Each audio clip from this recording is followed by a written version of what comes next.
मंच ते उपस्थित सत्कारित हस्तियां ਅਤੇ पंडाल ਵਿੱਚ ਉੱਚ ਸ਼ਖਸੀਅਤਾਂ विद्यार्थी ਅਤੇ साध संगत वाहिगुरु जी का खालसा वाहिगुरु जी की फतेह। किरत मनुख दियां प्रवृत्तियां दे विचों एक प्रथम स्थान रखती है। मनुख तो मनुख तक का सफ़र है जिहड़ा, बेशक आपां कहने डार्विन का एवोल्यूशन का सिद्धांत है कि मनुख बांदर तो चलिया तो आदमी तक पहुँचया, उस एवोल्यूशन दे विच भी किरत का बड़ा महत्वपूर्ण रोल है। जे ये हाथ अंगूठा अड हो गया ना, ये भी किरत ने गाइड किया है एवोल्यूशन नूं कि ग्रिप बन सके। बेशक कुदरत ने सारे पशुओं नूं भी किरत जिहड़ी है, किरत की शक्ति बख्शी है, पर मनुख दे विच विलक्षणता यह है कि अपनी किरत नूं विਉਂਤ सकता है। एक विਉਂਤबद्ध तरीके दे नाल अपने बौद्धिक, सरीरक, समाजिक ते आर्थिक जिहड़े मसले है उन्होंने हल कर सकता है। भाई कान सिंह नाभा ने महान कोश दे विच इनू वख-वख नां दिते ने, करणी, कृत्य, करतूत वगैरह वगैरह। ਅਤੇ प्रोफैसर पूरन सिंह ने एक जिहड़ा किरत का गुण है ना मनुख दे विच, उसकी शख्सियत नूं एक संत गुण कहा है ਅਤੇ किरती नूं एक सहज अवस्था दे विच टिके होए संत की उपाधि दी है। तो जे असी संसार के सारे फलसफे, विचारां ते विचारधारा दे विच एक किरत बारे विचारां होईयां ने। एक फ्रेंच रैवोल्यूशन दे विच रूसो होया जिन्हां ने फ्रेंच रैवोल्यूशन बारे बहुत कुछ लिखिया। उन्होंने कहा कि किरत मनुखी शरीर का एक गहना आ। इस्लाम वाल आ जाइए तो कुरान शरीफ अशरफ उल मखलूतान, जमीन विचों उपजिया, खजाने विचों उपजिया सोने का सिक्का किरत नूं आख्या है। मार्क्सिज्म वाल आ जाइए, कार्ल मार्क्स, उन्हें कहा कि दुनिया के इतिहास दे विच किरत है जिहड़ी वो सारे इतिहास नूं एक किरत की लुट का इतिहास किया। उन्हें इन्नी महत्ता दी है किरत नूं। और प्रोफैसर पूरन सिंह ने तो कहा भी जिहड़ा वेलड़ है ना वो शैतान की टकसाल है। प्रोफैसर पूरन सिंह ने सब तो पहला ये आख्या। और भारतीय दर्शन परंपरा दे विच इंडियन फिलोसफिकल ट्रेडिशन उन्हें गल हो रही सी, ऋग्वेद दे विच कृत्यो भगवत है, किरती भगवान है। वर्ण आश्रम जदों आ गया बस इन्हें सारा ही पासा पुट्ठा फेर दिता। जिहड़ी किरत ते किरती सीगे वो बैक सीट के उत्ते चले गए, हाशिए के उत्ते चले गए, उन्हां दी पुछ दस खत्म हो गई। समाज नूं वंड दिता, वर्णां दे विच वंड दिता। एक वर्ग वो जिहड़ा किरत दे उत्ते पलण वाला वर्ग हो गया और दूजा वर्ग वो किरत करन वाला वर्ग। सो सारे उन्हें जिहड़ा पूरे समाज के ढांचे नूं शस्त्र ते शास्त्र दुआले ताना बाना पेटा जिहड़ा उहदा सारा बुन दिता, जिहदे नाल किरत ते किरती जिहड़े हाशिए दे उत्ते आ गए।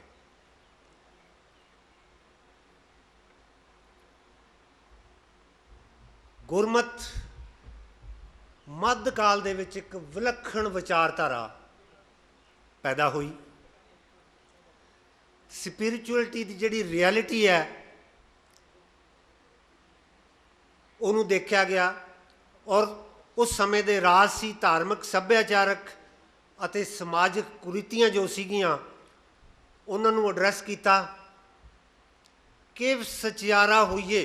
ये सवाल जिहड़ा उन्होंने मुखाबत मुखातबत हुई। गुरमत पक्ष के मसले जिहड़े वो चिंतन का हिस्सा बने। गुरु नानक ने एक किरत का महत्व काल खाए कुछ हत्थों दे ये सानू दिता। तो मूल मंत्र दे विच आपां रोज़ पढ़ते हैं कि करता पुरख, पर उसनूं परमात्मा नूं करता पुरख किरत नूं करन वाला, वो चंगे गुणां दा एक खजाना करके एड्रैस किया।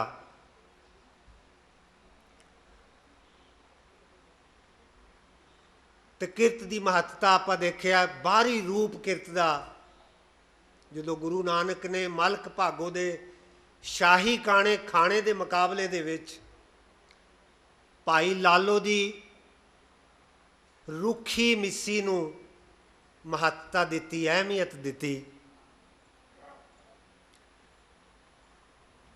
ते तीन पिलर जिहड़े गुरु नानक साहिब ने गुरबाणी दे 3 सूत्री प्रोग्राम किरत करना, नाम जपना ते वंड छकना। बेशक आपां देखते हैं बहुत सारे सूबे देश राजसी पार्टियां कोई कुछ नुकाती प्रोग्राम, कोई 15 नुकाती प्रोग्राम, कोई 51 नुकाती प्रोग्राम बनाए जा रहे हैं। उन्हां दे विच भी बड़े बड़े गैप रह जाते हैं। पर ये गुरु नानक का यह सिद्धांत जिहड़ा 3 सूत्री है, इट कवर्स एवरीथिंग, सारा कुछ ये आ जाता है। क्योंकि जिहदे विच ये 3 आ गए, सारे दे सारे चंगे गुण जिहड़े दुनिया दे विच उहदे नाल अपने आप आके जुड़ जाते हैं।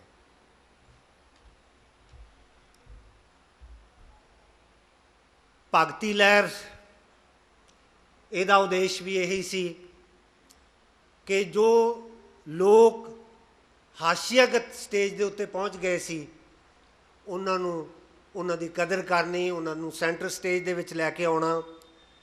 सो गुरमत ने डट के इन्हां चुनौतियों का मुकाबला किया। जो उस मौके दियां प्रचलित मानतावां सन, उन्होंने सिद्धांतिक तौर पर रद्द किया और उस समाज के उस हक वर्ग के हक दे विच आवाज़ उठाई जो इतिहास दे विच लताड़े गए सन, जो इतिहास की गति दे विच अणगौले किए हुए सन। जात पात का खंडन होया, नीचा अंदर नीच जात नीची हूँ अत जीत अत नीच। नारी दे दमन दे विरोध दे विच सो क्यों मंदा आखिए जित जम्मे राजान। किरती वर्ग के हक विच आवाज़ उठाई और गुरु नानक ने सब धर्मां दे कर्म कांडां दा खंडन किया। कादी कूड़ बोल मल खाए, ब्राह्मण नावे जिया काए, जोगी जुगत न जाने अंध तीने उजाड़े का बंद। उन्हां धर्म अते किरत का सुचज्जा समेल स्थापित किया।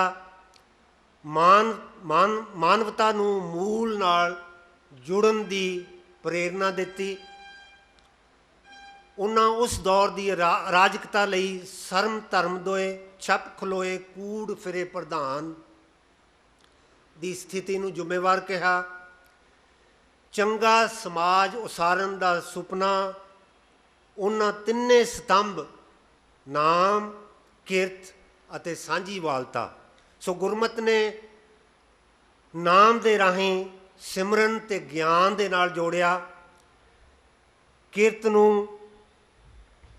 सच्चे ज्ञान का माध्यम बना के करना गुरमत का प्रमुख उद्देश रहा। सांझीवालता वाला समाज सभे सांझीवाल सदायन कोई न दिसे बारह जियो से एक गुरमुख का प्रमुख उद्देश रहा। सतनाम सच्चा ज्ञान जिहड़ा कूड़ दे रस्ते तुरन तो रोकदा है, उसका उपदेश दिता। इंज गुरमत ने माया दे वाधू धन नूं इकट्ठा करके वेलड़ बने समाज वर्ग का नखेद किया। किरत नूं केंद्री ਮਹੱਤਤਾ ਦੇ ਵਿੱਚ ਲਿਆਂਦਾ। ਧਾਰਮਿਕ ਭੇਖਾਚਾਰ ਨੂੰ ਰੱਦ ਕਰਦਿਆਂ ਕਿਰਤੀ ਤੇ ਕਿਰਤ ਦਾ ਮਹੱਤਵ ਦ੍ਰਿੜ ਕਰਵਾਇਆ। ਜਪਜੀ ਵਿੱਚ ਯੋਗ ਮਤ ਦੇ ਬਾਹਰੀ ਚਿੰਨ੍ਹਾਂ ਨੂੰ ਰੱਦ ਕਰਦਿਆਂ ਮੁੰਦਾ ਸੰਤੋਖ ਸਰਮਪਤ ਝੋਲੀ ਧਿਆਨ ਕੀ ਕਰੇ ਵਿਭੂਤ, ਖਿੰਥਾ ਕਾਲ ਕੁਆਰੀ ਕਾਇਆ ਜੁਗਤ ਡੰਡਾ ਪ੍ਰਤੀਤ, ਆਈ ਪੰਥੀ ਸਗਲ ਜਮਾਤੀ ਮਨ ਜੀਤੇ ਜਗਜੀਤ। ਗੁਰਮਤ ਦੇ ਕਿਰਤ ਸੰਕਲਪ ਨੇ ਪੰਜਾਬੀ ਸੱਭਿਆਚਾਰ ਨੂੰ ਭਰਪੂਰ ਕੀਤਾ। ਪੰਜਾਬ ਨੂੰ ਖੇਤੀ ਪ੍ਰਧਾਨ ਖੇਤਰ ਦੇ ਤੌਰ 'ਤੇ ਵਿਕਸਿਤ ਕਰਨ ਦੇ ਵਿੱਚ ਗੁਰਬਾਣੀ ਦੀ ਵਿਚਾਰਧਾਰਾ ਨੇ ਮਹੱਤਵਪੂਰਨ ਰੋਲ ਅਦਾ ਕੀਤਾ, ਕਿਉਂਕਿ ਇਹਨੇ ਹੀ ਕਿਰਤ ਦਾ ਜਿਹੜਾ ਸਿਧਾਂਤ ਸੀ ਸਾਡੇ ਸਾਹਮਣੇ ਰੱਖਿਆ। ਸੋ ਇਹ ਦ੍ਰਿਸ਼ਟੀਕੋਣ, ਕਿਰਤ ਦਾ ਦ੍ਰਿਸ਼ਟੀਕੋਣ ਹੈ, ਇਹਦਾ ਬੜਾ ਮਹੱਤਵਪੂਰਨ ਰੋਲ ਰਿਹਾ ਕਿ ਅਸੀਂ ਬੜੇ ਫਖਰ ਨਾਲ ਕਹਿੰਦੇ ਹਾਂ ਕਿ ਸਾਡਾ ਸੂਬਾ ਦੁਨੀਆ ਭਰ ਦੇ ਵਿੱਚ ਖੇਤੀ ਦੇ ਵਿੱਚ ਪ੍ਰਥਮ ਸੂਬਾ ਹੈ, ਫੂਡ ਬਾਊਲ ਆਫ ਇੰਡੀਆ। ਅਤੇ ਜੇ ਵਰਲਡ ਦਾ ਕਹਿ ਲਈਏ ਤਾਂ ਇਹ ਵੀ ਕੋਈ ਘੱਟ ਗੱਲ ਨਹੀਂ। ਗੁਰੂ ਸਾਹਿਬ ਨੇ ਕਿਰਤ ਨੂੰ ਮਨੁੱਖੀ ਸ਼ਖਸੀਅਤ ਦੀ ਉਸਾਰੀ ਦਾ ਅਟੁੱਟ ਗੁਣ ਕਿਹਾ। ਕਾਲ ਖਾਏ ਸੋ ਕਿਰਤ ਕਰੇ, ਵੱਡਾ ਹੋਏ ਨਾ ਆਪ ਗਣਾਏ ਦਾ ਸੰਕਲਪ ਪੇਸ਼ ਕੀਤਾ। ਗੁਰੂ ਨਾਨਕ ਨੇ ਕਿਰਤ ਨੂੰ ਜੀਵਨ ਦਾ ਅਭਿੰਨ ਅੰਗ ਮੰਨ ਕੇ ਜੀਵਨ ਦੇ ਅਖੀਰਲੇ ਪੜਾਅ ਦੇ ਵਿੱਚ ਕਰਤਾਰਪੁਰ ਵਿਖੇ ਖੁਦ ਖੇਤੀ ਕੀਤੀ।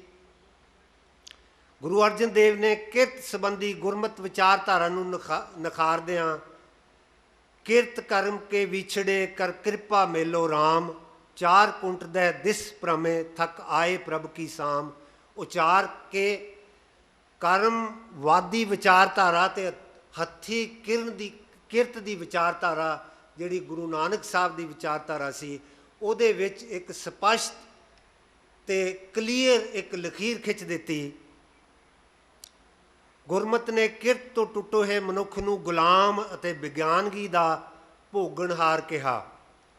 ਆਦਿ ਗ੍ਰੰਥ ਦੀ ਸੰਪਾਦਨਾ ਵੇਲੇ ਗੁਰੂ ਅਰਜਨ ਦੇਵ ਨੇ ਕਿਰਤੀ ਵਰਗ ਦੇ ਕਵੀਆਂ ਦੀ ਰਚਨਾ ਨੂੰ ਇਸ ਦਾ ਹਿੱਸਾ ਬਣਾਇਆ।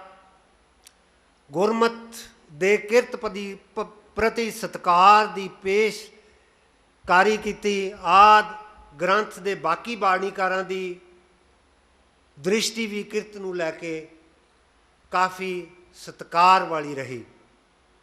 ਆਦਿ ਗ੍ਰੰਥ ਦੇ ਬਾਕੀ ਬਾਣੀਕਾਰਾਂ ਜਿੱਦਾਂ ਭਗਤ ਨਾਮਦੇਵ ਦਾ ਭਗਤ ਰੋਚਨ ਨੂੰ ਸੰਬੋਧਿਤ ਕਰਨ ਵਾਲੇ ਸ਼ਬਦ ਨੇ ਜਿਹੜੇ ਬੜੇ ਸਤਿਕਾਰਯੋਗ ਨੇ।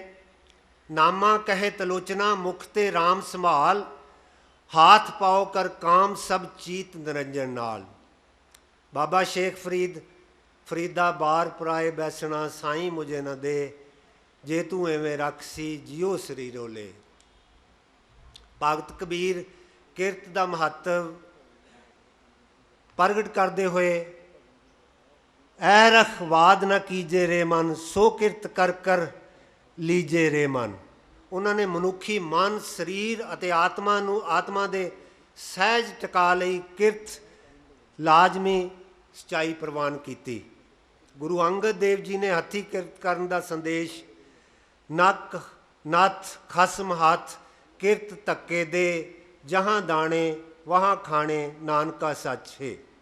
ਗੁਰੂ ਕਵੀਆਂ ਨੇ ਸਾਂਝੀਵਾਲਤਾ ਦਾ ਜੋ ਸੁਪਨਾ ਸਮਾਜ ਦੀ ਇੱਕ ਸੁਰਤਾ ਦੇ ਲਈ ਉਲੀਕਿਆ ਸੀ, ਉਸ ਦੇ ਵਿਹਾਰਕ ਰੂਪ ਵਜੋਂ ਸੰਗਤ ਅਤੇ ਪੰਗਤ ਦੀ ਵਿਧੀ ਪ੍ਰਚਲਿਤ ਕੀਤੀ। ਇਸ ਦੇ ਨਾਲ ਹੀ ਸਾਂਝੀਵਾਲਤਾ ਨੂੰ ਪਰਮਾਰਥਕ ਕਿਰਤ ਨਾਲ ਜੋੜਨ ਲਈ ਕੀਰਤਨ ਦਾ ਵਿਧਾਨ ਲਾਗੂ ਕੀਤਾ। ਗੁਰੂ ਅਰਜਨ ਦੇਵ ਜੀ ਨੇ ਫਰਮਾਇਆ, ਊਠਤ ਬੈਠਤ ਹਰ ਹਰ ਧਿਆਈਏ, ਆਨੰਦਨ ਸੁਕਿਰਤ ਕਰੀਏ।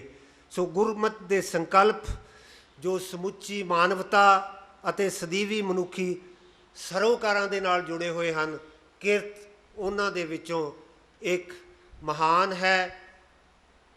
ਔਰ ਆਪਾਂ ਦੇਖ ਰਹੇ ਹਾਂ ਕਿ ਜੋ ਸਮਾਜ ਦੇ ਵਿੱਚ ਵੰਡੀਆਂ ਪਈਆਂ ਹੋਈਆਂ ਊਚ ਨੀਚ, ਜਾਤ ਪਾਤ, ਛੋਟਾ ਨੀਵਾਂ,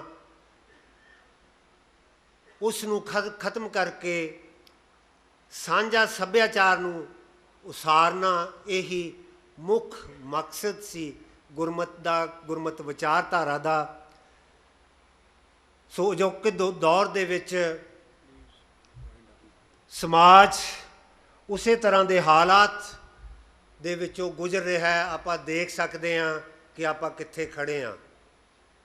ਜੇ ਇਸ ਕਿਰਤ ਨੂੰ ਸਮਾਜ ਦੇ ਵਿੱਚੋਂ ਮਨਫੀ ਕਰ ਲਈਏ ਤਾਂ ਸਾਡਾ ਸਮਾਜ ਧਰਾਤਲ ਵੱਲ ਜਾਵੇਗਾ। ਬੇਸ਼ੱਕ ਅਸੀਂ ਅੱਖਾਂ ਮੀਚ ਕੇ ਬੈਠੇ ਰਹੀਏ, ਪਰ ਜੇ ਅੱਖਾਂ ਵੀ ਮੀਚ ਲਈਏ ਪਰ ਫਿਰ ਵੀ ਸਾਨੂੰ ਪਤਾ ਲੱਗ ਸਕੇਗਾ ਕਿ ਕੀ ਅਸੀਂ ਧਰਾਤਲ ਵੱਲ ਜਾ ਰਹੇ ਹਾਂ ਕਿ ਅਸੀਂ ਉਚਾਣ ਵੱਲ ਜਾ ਰਹੇ ਹਾਂ। ਇਹਨਾਂ ਸ਼ਬਦਾਂ ਦੇ ਨਾਲ ਮੈਂ ਮੈਨੇਜਮੈਂਟ ਦਾ ਔਰ ਖ਼ਾਸ ਤੌਰ ਦੇ ਉੱਤੇ ਡਾਕਟਰ ਜੋਗਿੰਦਰ ਸਿੰਘ ਹੋਣਾ ਦਾ ਬਹੁਤ ਬਹੁਤ ਧੰਨਵਾਦ ਕਰਦਾ, ਜਿਨ੍ਹਾਂ ਨੇ ਮੈਨੂੰ ਇੱਥੇ ਆਉਣ ਲਈ ਹੱਲਾਸ਼ੇਰੀ ਦਿੱਤੀ। ਬੇਸ਼ੱਕ ਮੇਰੇ ਕੋਲ ਕੋਈ ਗਿਆਨ ਨਹੀਂ, ਮੈਂ ਵਿਦਵਾਨ ਵੀ ਨਹੀਂ, ਪਰ ਇਹ ਮੇਰੇ ਖੇਤੀ ਖੋਜ ਦੇ ਵਿੱਚ ਜੋ ਅਸੀਂ ਪੰਜਾਬ ਖੇਤੀਬਾੜੀ ਯੂਨੀਵਰਸਿਟੀ ਦੇ ਵਿੱਚ ਰਹੇ ਹਾਂ, ਇਹ ਮੇਰੇ ਸੀਨੀਅਰ ਰਹੇ ਨੇ। ਜਦੋਂ ਮੈਨੂੰ ਹੁਕਮ ਕਰ ਦਿੰਦੇ ਆ ਕਿ ਤੂੰ ਸਟੇਜ 'ਤੇ ਚੜ੍ਹ ਜਾ, ਮੈਂ ਚੜ੍ਹ ਜਾਂਦਾ। ਵਾਹਿਗੁਰੂ ਜੀ ਕਾ ਖਾਲਸਾ, ਵਾਹਿਗੁਰੂ ਜੀ ਕੀ